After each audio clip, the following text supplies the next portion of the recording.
오늘 읽은 말씀을 가지고 예배 성공한 자들의 삶이라는 제목으로 함께 은혜를 나눕니다. 지난 시간에 하나님을 떠난 예배를 떠난 가인족의 삶이 어떠한지를 우리가 잘 살펴보았습니다. 뭐 세상적으로는 화려한 것 같이 큰 문명을 일구곤 했습니다만 결국 그는 간 곳이 어딥니까? 성적대라 힘의 논리가 지배하는 세상을 만들어내고 말았다는 사실을 우리가 살펴보았습니다. 이제 오늘 우리가 아벨을 대신한 세 쪽의 분이 하나님을 예배하고 승리한 사람들의 삶의 모습들이 어떠한지, 그 결과가 어떠한지 우리가 본문을 통해 좀 살펴보려고 합니다.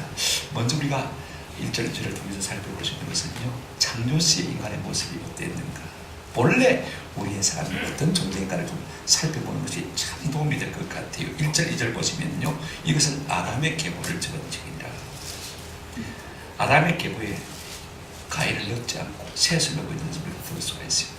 그런데 여러분 이렇게 말씀하고 있습니다. 하나님이 사람을 창조하실 때에 하나님의 모양대로 지으시되, 그 다음 2절에 보시면 남자와 여자를 창조하셨고 그들이 창조되던 날에 하나님이 그들에게 뭘 주셨다고요? 복을 주셨다. 하나님이 처음 우리 인간을 만드시던 창조의 본래 모습이 어떤 모습인지 우리가 오늘 본문을 통해서 간략히 요약할 수가 있습니다. 하나님이 사람을 지으실 때에 하나님의 멋대로요, 모양대로 사람을 지었다 그랬습니다. 흙으로 사람을 빚어 만드셨는데 아마 우리가 저 먼 훗날 천국에 가게 되었으면 우리의 모습을 닮은 하나님을 발견하게 될 거예요. 그런데 여러분 그 속에 어떤 것을 불어넣어 주시냐면요, 흙으로 사람을 비워치고 창세기 2장 7절에 보시면 여호와 하나님이 땅에 흙으로 사람을 지으시고 생기를 그 코에 불어넣으시니 사람이 뭐가 됐다고요? 생명이 되었다. 하나님의 영이 우리 속에 있고서야 비로소 하나님의 형상대로 지음을 받은 존재라고 말할 수 있게 되는 것을 우리가 볼 수가 있습니다. 그런데 죄로 말미암아 타락한 이후에 이 하나님의 거룩한 영이 우리에게서 떠나가심으로 말미암아 우리가 육체만 남아있는 존재가 되어지는 것입니다. 죽으라고 육만 위하는 존재가 되어지는 것, 이걸 우리가 아십니다. 중요한 것은 구원이 무엇이냐, 하나님의 성이 우리 가운데 다시 회복되는 이것이 구원인 줄로 믿습니다. 우리가 예수를 영접한 그 예수의 영이 우리 가운데 오셔서 우리와 하여금 다시 하나님의 관계를 회복하는 놀라운 은혜를 주게 되는 것입니다. 그 다음에 두 번째 보시면요, 2절 상반절에 남자와 여자를 창조하셨고 그랬습니다. 창세기 1장 27절에 보게 되시면 하나님이 자기 형상, 곧 하나님의 형상대로 사람을 창조하시되 뭐와 무엇으로 창조하셨다고요? 남자와 여자를 창조하셨다. 하나님께서 분명히 남자와 여자를 창조하신 것을 볼 수가 있습니다. 남자와 여자가 서로 부부가 되게 하시고 서로 돕는 배필이 되리라고 말씀하신 것을 볼 수가 있습니다. 창세기 2장 24절에 이러므로 남자가 부모를 떠나 그 아내와 합하여 둘이 한 몸을 이루리라. 여러분 결혼이라는 것은요, 분명히 일남 일녀의 결합인 것을 우리가 보게 되었습니다. 그러나 타락한 인생은 하나님의 창조 질서를 거스르는 일을 해온 것을 볼 수가 있습니다. 남자가 남자를 사랑하는데 여자가 여자를 사랑하는데, 그래서 동성애가 괜찮은 것이다, 합법화시켜달라. 우리 뭐 서울시장도 반기문 총장도 그런 일에 동의하고 있지 않습니까? 우리가 늘 기도하는 게 무엇입니까? 하나님 창조 질서를 우리가 회복해서 바른 가정을 이루게 해주십시오. 참 구원이 무엇입니까?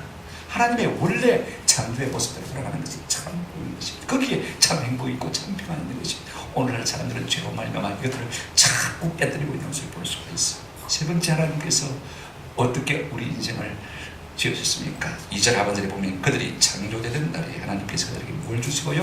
복을 주시고. 우리가 창세기 1장 28절에 보게 되지만 하나님이 사람을 지으시고 맨 먼저 어떻게 됐습니까? 그들에게 복을 주시며 하나님이 그들에게 이르시되 생육하고 번성하여 땅에 마라 충만하라, 땅을 정복하라, 땅을 다스리라. 놀라운 은혜와 복을 주시는 것을 볼 수가 있습니다. 하나님은 우리 인생에게 복을 주시는 분이고 우리 인생은 하나님 앞에 복을 받아야만 잘 되는 존재인 줄로 믿습니다. 그런데 여러분 가인 문화가 어떤 문화예요? 하나님을 떠나서 스스로 잘 살겠다, 도시 문화를 만들어서 사람끼리 장사해서 잘 먹고 잘 살겠다, 하나님 없어도 괜찮다, 이런 문화 아니에요, 그죠? 근데 그 문화가 어떻습니까? 결국 점점 타락한 세상으로 만들어가는 것을 볼 수가 있어요. 구원이 뭐예요? 하나님께서 우리를 만드신 본래 모습으로 돌아가는 거예요. 하나님의 행사를 회복하고 남녀가 정말로 돕는 배필로 생각하고, 그죠? 그 다음에 우리의 마음속에 하나님의 복을 인식하고 하나님이 복 주시면 잘 살겠다는 사실을 인식하면서 그것으로 나아가는, 이것이야말로 참 구원의 모습인 것입니다. 자, 이제 우리가 두 번째로 좀 살펴볼 것은요, 타락 이후에 셋 족속의 삶을 이루었다는가 우리가 좀 살펴보려고 합니다. 우리가 4장 25절 26절을 통해서 셋 족의 출현을 보지 않습니까? 그들이 하나님을 예배하고 그 하나님의 이름을 부르기 시작하는 모습을 살펴보았습니다. 자, 계속해서 그러면 그 후손들이 어떻게 되는지 좀 살펴보았으면 참 좋겠어요. 우리가 4장 25절 26절 지난 시간에 읽었습니다만 제가 한번 읽어드리겠습니다. 아담이 자기 아내와 다시 동침하며 그가 아들을 낳아 그 이름을 셋이라 했으니 이는 하나님이 내게 가인 죽인 아벨 대신에 다른 씨를 주셨다 함이며, 2절 같이 읽습니다. 시작. 셋도 아들을 낳고 그 이름을 에노스라 했으며 그때 사람들이 비로소 여호와의 이름을 불렀더라. 이제 셋의 후손들이 하나님의 이름을 불렀더라 말은 무슨 말이냐면 하나님을 예배하기 시작했다는 사실을 우리가 볼 수가 있습니다. 근데 우리가 본문을 읽었습니다만 3절부터 20절까지 쭉 보면 하나님을 예배하다는 말은 하나도 없어요. 계속해서 나오는 이야기가 뭐냐면 생멸의 이야기로 점철되어 있는 것을 볼 수가 있습니다. 한번 따라합시다. 낳고 살다가 죽었더라. 본문에 있는 말씀 베드로 표현하면 이런 말씀입니다. 자식을 낳은 후 지내며 죽었더라. 7대 그 이후 10대까지 계속 동일한 말씀이 구름처럼 반복되고 있는 것을 볼 수가 있습니다. 여러분 인생이 별거 아니에요. 한번 따라합시다. 낳고 살고 죽는다. 이게 인생이 뭐 거창한 것 같아도요 별거 아닌 것을 우리가 볼 수가 있습니다. 이 말만 계속 별것 없네. 하나님을 예배하는 사람도 별것 없네. 여러분, 그런데 우리가 지난 시간에 예배에 실패한 가인족의 후손들의 이야기를 읽어보았습니까? 그들은 똑같이 낳고 살고 죽었지만 드라마틱한 무엇이 있는 것을 볼 수가 있습니다. 대표적인 것이 우리가 4장 20절부터 22절 아닙니까? 그죠? 아다는 야발을 낳았으니 그는 장막에 거주하며 가축을 치는 자의 뭐가 되었고요? 조상이 되었고, 이렇게 목축문화를 선도하는 사람이 되었던 것을 볼 수가 있습니다. 대단하지 않습니까? 세상에 이바지하고 귀하지 않습니까? 그 다음에 여러분 그 다음 보시면 뭐라고 했습니까? 자, 그의 아우 이름은 누구라고요? 유발인데 복습하십니다. 그는 수금과 퉁소를 잡는 모든 자의 뭐가 됐고요? 조상이었고, 세상에 음악을 창조된 것입니다. 음악이 얼마나 중요합니까? 그죠? 그럴듯하지 않습니까? 뭔가 이런 드라마틱한 역사가 있어요. 그 다음에 보십시다. 신라가 낳은 두발가인이 여러분 뭐합니까? 그는 구리와 쇠로 여러 가지 기구를, 이건 농기구를 만들었단 말이 아니고 전쟁 기구를 만들었단 말이고 제가 말씀드렸죠. 뭔가 전쟁의 기구를 개발해낸 것을 볼 수가 있습니다. 하나님을 떠나 예배를 떠나 산 사람들은요 뭔가 세상에 그럴듯한 것을 일궈내는 것을 볼 수가 있습니다만은요, 오늘 우리가 이 세 쪽의 후예들을 보게 되어지면 내놓을 만한 특별한 것이 없는 것을 볼 수가 있어요. 그러면 그 긴 세월을 여러분 보통 평균 900살 이상 살았지 않습니까? 이야 대단하다, 영혼을 살았네. 그런데 여러분 그들이 한 것이 언급이 되어 있지 않은 것을 우리가 볼 수가 있습니다. 그래 우리가 이미 4장 25절 26절을 통해서 본 대로 5장의 새로운 기간입니까? 그죠? 그들이 뭐 했다고 할 수가 있으니까 하나님의 이름을 불렀더라. 뭐 했어요? 예배했다. 또 하나 그들이 뭐하고 살았을까? 여러분 6장을 보시면요 이제 5장을 결론 짓는 부분인데 1절 2절 이렇게 말씀하고 있습니다. 사람이 땅 위에 번성하기 시작할 때 그들에게서 딸들이 나니, 그 다음에 2절 보시면 이런 말씀이 있습니다. 하나님의 아들들이 사람의 딸들의 아름다움을 보고 자기들이 좋아하는 모든 여자를 아내로 삼는지라. 무슨 말이냐면 경건한 사람과 불경건한 사람이 섞이더란 말입니다. 자, 여기 하나님의 아들이란 말이 나오는데 누구를 말하냐면요 이 하나님을 예배하는 세 쪽의 후손들을 말합니다. 경건한 사람들을 말하는 것이죠. 그런데 사람의 딸들은 누구를 말하냐면 우리가 사장에서 살펴본 하나님을 떠나고 예배를 떠나서 내 마음대로 내 힘대로 살겠다고 생각하는 사람들이 사람의 딸들인 것입니다. 이렇게 비유로 표현하고 있는데 여러분 지금 이 셋의 후손들이 어떤 이름으로 불려지고 있습니까? 하나님의 아들들. 하나님이 적어도 그분들을 인정하고 있다는 사실을 보게 되었습니다. 예배의 건을 통해서 하나님과 계속 관계하고 있다는 사실을 우리가 시사받을 수 있는 것이죠. 한번 따라합시다. 하나님의 아들들. 그렇게 부를 수도 뭔가 근거가 있어야 되는데 그게 뭐라고요? 예배의 줄을 붙들고 있어서 할 것이다. 우리가 미루어 짐작할 수가 있는 것입니다. 그런데 더 놀라운 증거가 하나 있어요. 우리가 이 아담 셋의 계보를 7대속까지 쭉 살펴보시면 아담, 셋, 에노스, 게남, 그 다음에 네 번째가 마할랄렐, 다섯 번째가 야렛, 여섯 번째 에노까지 쭉 흘러가지 않습니까? 그런데 여러분 가만히 보면요, 이 마할랄렐이라는 이름을 우리가 가만히 보면요, 지난 시간처럼 우리가 모든 사람들의 이름을 해석하지는 않고 있습니다만 한 사람의 이름만 해석하려고 합니다. 여러분 마할랄렐 지난 시간에 배웠죠? 자, 네 음절 이상 되어지면 복하보다, 그죠? 복하보다 마할랄렐, 틀림없이 두 단어가 합쳐졌을 것이다, 그죠? 자, 두 번째로 이런 말랄렐 계속 반복해 보십시오. 떠오르는 아마 성경의 단어가 하나 있을 것 같아요. 뭐가 생각납니까? 말랄렐. 뭐가 생각나? 눈치가 빠른 사람 생각 안 납니까? 말랄렐. 뭐가 생각나? 할렐루야, 말랄렐. 자, 문자 그대로 번역하면 됐습니다. 할렐루야는요, 야자가 나오니까 여호와, 야훼, 그죠? 하나님을 말아 찬양하라. 하나님 여호와를 찬양하라. 마할랄렐은 똑같은 말입니다. 엘이 나오죠. 그때 그죠? 렐 했으니까 엘이지 않습니까? 그죠? 그러니까 그건 뭐라고요? 하나님을 말아 찬양하라. 여러분 그 족보 한가운데 마할랄렐이라는 이름이 나오고 그 이름이 뭐라고요? 하나님을 찬양하라. 그러니까 우리가 미루어 짐작할 수 있는 것이 그들이 900년 정도 살아가면서 뭐 안없고 살다가 죽었다 이렇게 표현했지만은 무엇을 암시하고 있습니까? 4장을 통해서 6장을 통해서 그들은 저 하나님을 예배하는 이 줄을 놓치지 않고 있습니다. 그 다음에 말랄렐의 이름을 통해서 뭘 느낄 수가 있습니까? 하나님을 찬양하라, 예배를 하고 있다는 사실을 우리가 볼 수가 있습니다. 한 가지 중요한 것이 있습니다. 부모가 하나님을 예배하면 자식들이 예배할까요? 안 할까요? 예배합니다.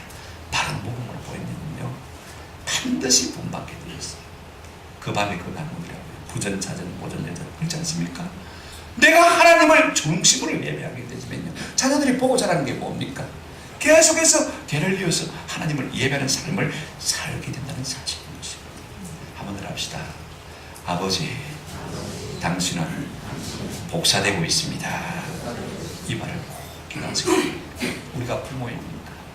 우리의 삶이 자녀들에게서 그대로 카피되고 있다는 사실을 꼭 기억하시기 바랍니다. 내가 신령과 진정으로 하나님을 예배하면요 우리의 자녀들도 그 모습을 보고 닮게 되어 있습니다. 내가 악한 말을 하고 악한 행동을 하게 되면 자녀들은 다 닮게 되어 있는 것입니다. 이를 우리가 아세요? 우리가 자녀들을 보고 누구 닮아서 그런다고 그런다 질문하면요 사실 누구 닮았습니까? 내 닮았지. 별 수가 없는 것입니다. 싫던 좋던 자녀들은 다 본받게 되는 것입니다. 그러므로 우리가 가정에서도 참으로 자녀들에게 좋은 것을 물려주기로 원한다면 하나님을 예배하는 이 모범을 보여주는 은혜가 있기를 주님의 이름으로 축원합니다. 우리가 한 가지 꼭 기억해 드리겠습니다. 이 셋 쪽에요 후예들을 가만히 보게 되시면 세상으로 특별한 것 하나도 없습니다. 보십시오. 가인족은 뭔가 그렇다 것이 있는데 여기에 보면 아무것도 없어요. 그냥 낳고 지내며 죽었더라. 그거밖에 하나도 없습니다. 저는요 진짜 하나님 앞에 은혜 받은 성도의 삶은요 세상에 특별한 거 없어도 괜찮아요. 뭐 위대한 뭐 인물이 되고 뭐 이름을 날리고 권세를 가지고 부를 가지고 그 별로 의미 없어요. 얼마나 합니까? 오래 안 갑니다. 별로 누가 기억해 줍니까? 아무것도.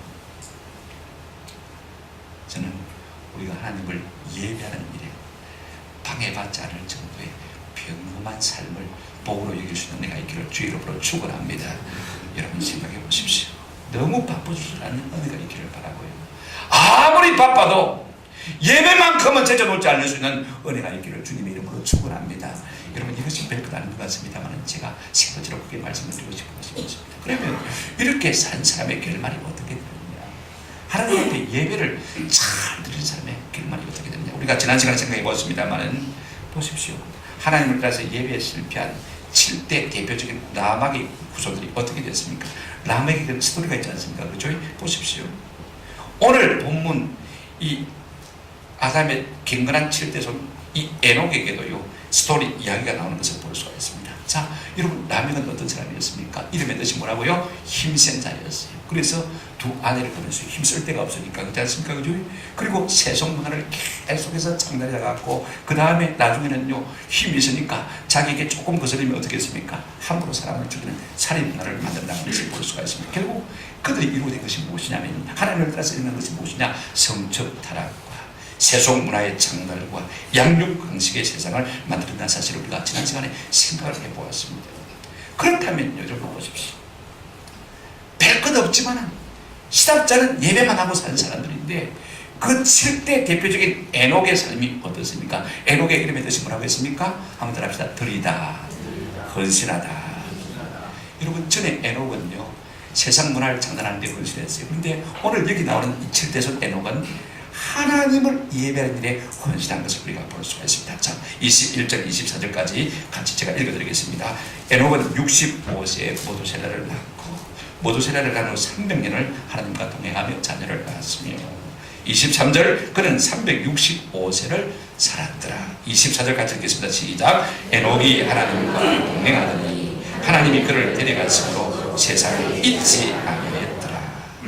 자, 여러분 오늘 본문을 유심히 보셔야 됩니다. 낳고 뭐 하는 것은 다 똑같습니다만요 그의 삶에 특이한 말이 하나 있습니다. 두 번 나오는데요 하나님과 뭐였다고요? 동행했다. 여러분 우리 생각에는요 이렇게 하나님을 예배하는 자의 가문이 어떻게 결말이 났으면 좋겠습니까? 에녹이 그 땅의 왕이 되어 거부가 되어 모든 삶에 부름을 삼더라. 이렇게 여러분 결말이 났으면 참 시원하다고 생각하는 게 있습니까? 그러나 여러분 이것은 아주 세속적인 생각.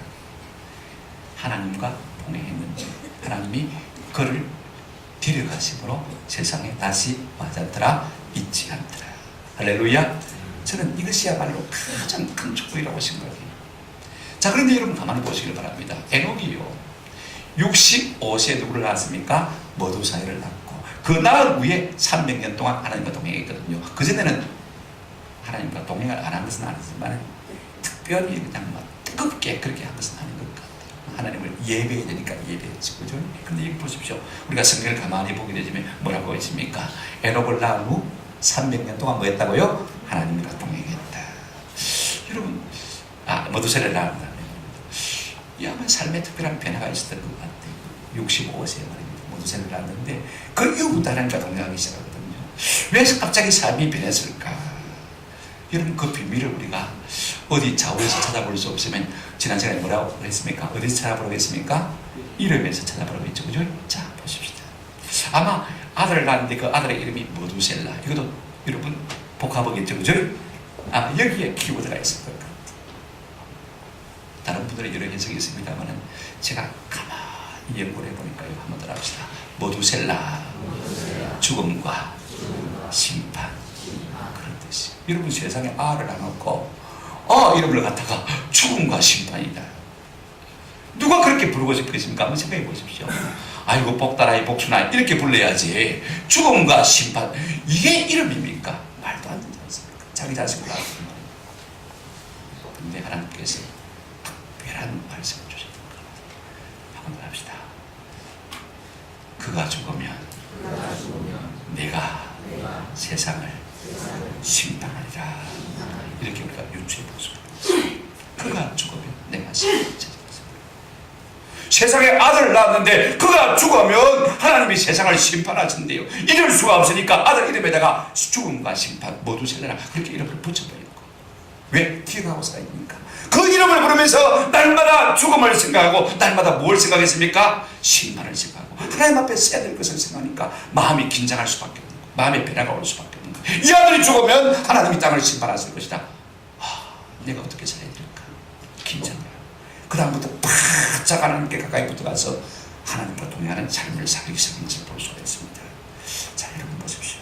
그렇다면 과연 머두셀라 그가 죽었을 때 하나님이 땅을 심판하셨을까? 우리가 이 해석이 바르려면 맞춰봐야 되지 않겠습니까? 그죠? 자, 여러분 우리가 성경에서 가장 오래 산 사람이 누구죠? 성경 기도 많이 하셨죠? 머두셀라. 몇 세를 살았죠? 969. 그죠? 자, 머두셀라 969. 꼭 기억하시기 바랍니다. 그러면요, 과연 무드셀라가 969을 살고 그 다음에 죽었을 때 심판이 왔는지를 우리가 좀 오늘 계산을 해볼 필요가 있을 것 같아요. 25절 안 읽었습니다만 같이 읽어보십시오. 25절 다 같이 시작. 무드셀라는 187세에 라멕을 낳았다. 그죠? 몇 세예요? 187세. 그 다음에 28절 보실까요? 일찍 났습니다만 이 라멕을 낳았는데 그 아들이 또 누구를 낳습니까? 라멕이 몇 세? 시작. 라멕은 182세에 아들 누굽니까? 노아죠. 그죠? 노아를 낳았습니다. 자, 187 더하기 182 하면 몇 세예요? 369. 그죠? 근데 여러분 노아를 낳았습니다. 그런데 홍수가 언제 일어나는지를 한번 보실까요? 자, 보십시다. 7장 6절 한번 같이 보십시다. 7장 6절 시작. 홍수가 땅에 있을 때 노예가 600세라. 자, 그 다음 11절 한번 넘어가서 7장 11절 보실까요? 같이 한번 여러분 찾았어요. 성경을 다 빚어주진 않으니까. 11절에 뭐라고 했습니까?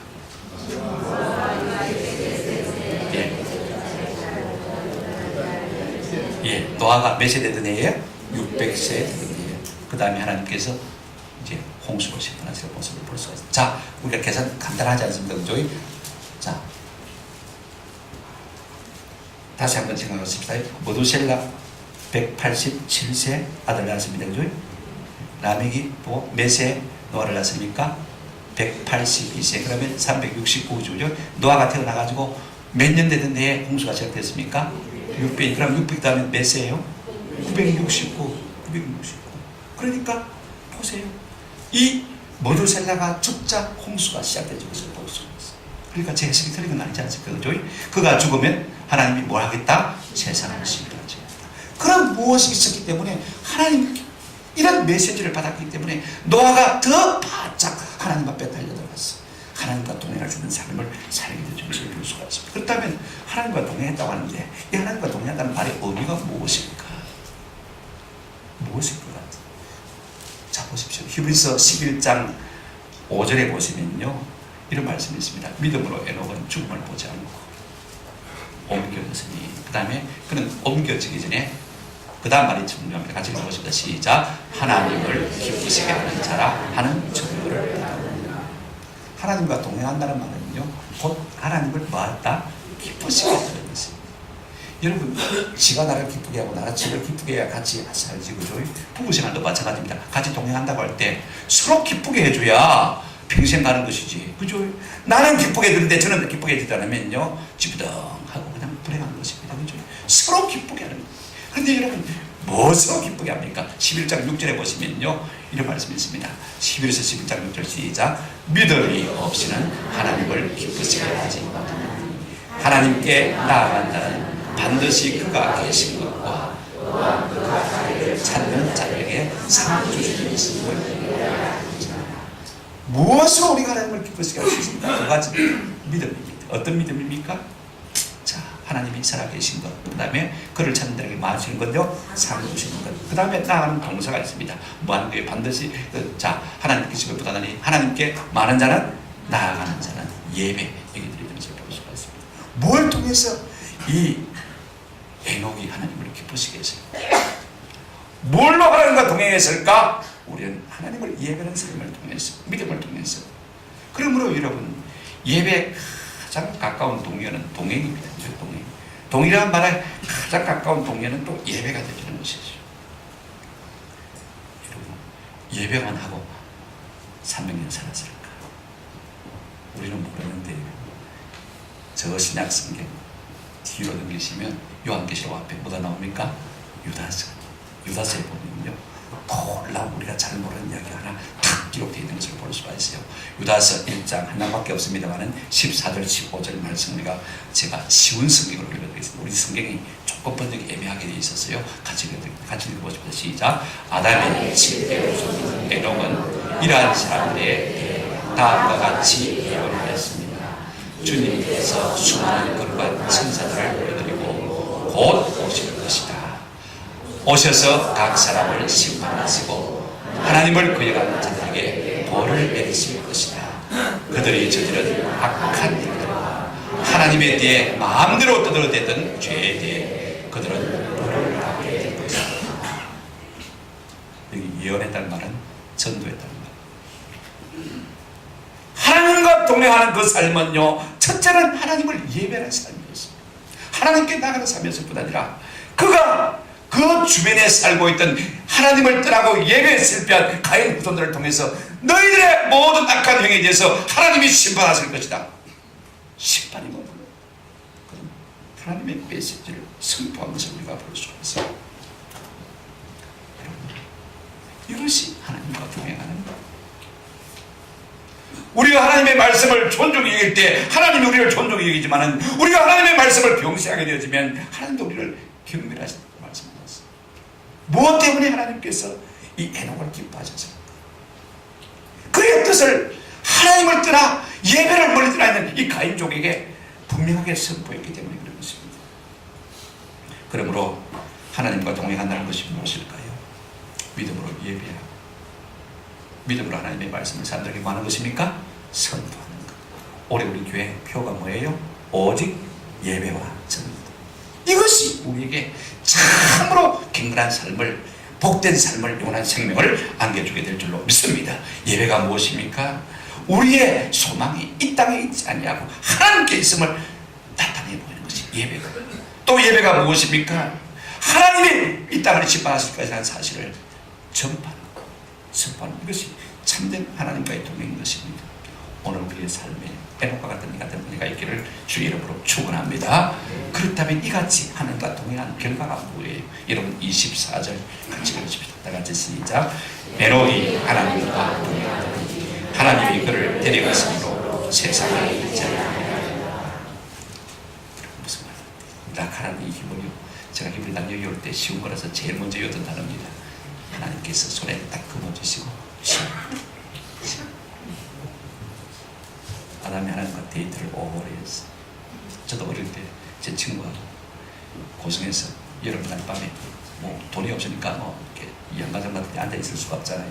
서리바퀴 길 걷고 이야기하다 보면 어떤 때는 통영까지 가 있고 어떤 때는 저 배동까지 가 있고 올 때는 막 들어가나 뿌듯하고 한참 그러다가 보면 시간 가는 줄 모르고 이야기하다 보면요 그렇게 늦게까지 왔다가 갔다가 아마 하나님께서 에녹과 함께 이야기할 때 아마 그와 같이 하지 않았겠느냐. 한 번은 늦게까지 이야기하다 보니까 밤이 너무 이슬게 됐어요. 그래서 하나님께서 너와 이 에녹에게 물었습니다. 에녹아, 오늘 밤이 너무 깊었는데 우리 집에 갈래? 좋지요. 그래서 하나님께서 하나님의 나라로 에녹을 데려가신 것입니다. 우리가 히브리서 11장 5절에 죽었다 안 죽었다? 죽음을 보지 않고 그죠? 옮겼다. 여러분 이것이 얼마나 큰 복입니까? 영생의 복을 누리게 되신 것입니다. 할렐루야. 여러분 예배가 시답지 않게 보여도요 아무것도 아닌 것 같은 거예요. 차라리 그 시간에 친구들하고 놀면 얼마나 즐거울 텐데, 차라리 그 시간에 돈을 벌면 얼마나 좋을 텐데, 우리가 얼마든지 그렇게 실리적으로 생각할 수가 있습니다. 그러나 여러분 그것이 이 속에 생명이 있는 줄로 믿으시기를 주의 이름으로 축원합니다. 죽지 않고 영원히 하나님 나라에 실종되는 것을 볼 수가 있습니다. 말씀을 듣습니다. 이제 잠시 우리가 초점을 사람이 아닌 하나님께로 좀 옮겨보십시다. 여러분 하나님이 어떤 분입니까? 창세기 요한계시록까지 우리가 성경을 가만히 보면 우리를 가진 하나님의 마음의 소원이 있습니다. 하나님이 자기 백성들을 향해서요 얼마나 밀접한 친밀한 관계를 맺고 지내시기를 원하시는지 모릅니다. 우리 인생을 가까이 하기를 원하신다고 말씀. 하나님의 소원이 뭐라고요? 우리와 가까이 하시기를 원하십니다. 보통 관계가 아니라 아주 밀접한 관계를 맺고 사시는 것을 볼 수가 있습니다. 제가 어제 설교 중에다 우연히 성경을 넘겼는데 출애굽기 34장 14절 말씀 여러분 한번 같이 읽어보실까요? 다 같이 시작. 너는 다른 신에게 여호와는 질투라 이르면 질투의 하나님이다. 아주 부정적으로 느껴지잖아요. 아이고 하나님은 질투하니 야 이거 땡 그죠? 근데 NLT라는 성경 번역을 보니까 아주 창조적으로 번역을 너무 잘했어요. 제가 무릎을 탁 쳤습니다. 한번 보실까요? You must worship no other gods. 너는 반드시 다른 신들에게 예배해서는 절대로 안 돼. 단지 but all the Lord. 오직 하나님께만 예배해야 돼. 왜? For. 그죠? He is a God. 그분이 하나님이신데 어떤 하나님이시냐면요. 그 다음 이해가 참 중요합니다. Who is passionate about his relationship with you. 이 말이 참 중요해요. 하나님은 어떤 분이냐면 함들합니다. 불타는 열정을 가지신 분이다. 뭐하는 일이에요? 너와 밀접한 관계를 맺는 일에 불타는 열정을 가지신 분. 아멘. 하나님은 아무것도 아닌 우리와 불타는 열정을 가지시고 밀접한 관계를 맺기를 원하시는 하나님이신 줄로 믿습니다. 여러분, 이것이 우리를 향하신 하나님의 마음이요 하나님의 소원인 것입니다. 그런 분이 우리 하나님이시라면, 우리가 믿는 하나님이시라면, 불타는 열정을 가지고 우리와 밀접한 관계를 맺기를 원하시는 그 하나님이시라면, 그분이 우리에게 손을 내미신다면 우리가 어떻게 되겠습니까? 손을 내밀어서 그분의 손을 잡는 것이 당연한 도리입니다. 여러분, 예배가 뭐예요? 우리를 향해서 손 내미시는 하나님께 우리의 손을 내밀어 그분의 손을 잡는 것이, 한번 더 합시다. 예배입니다. 빈손이 얼마나 부끄러운지 몰라요. 우리 하나님이 손을 내밀고 계신데 내가 손잡지 않으면요, 그 하나님의 손이 얼마나 부끄럽겠습니까?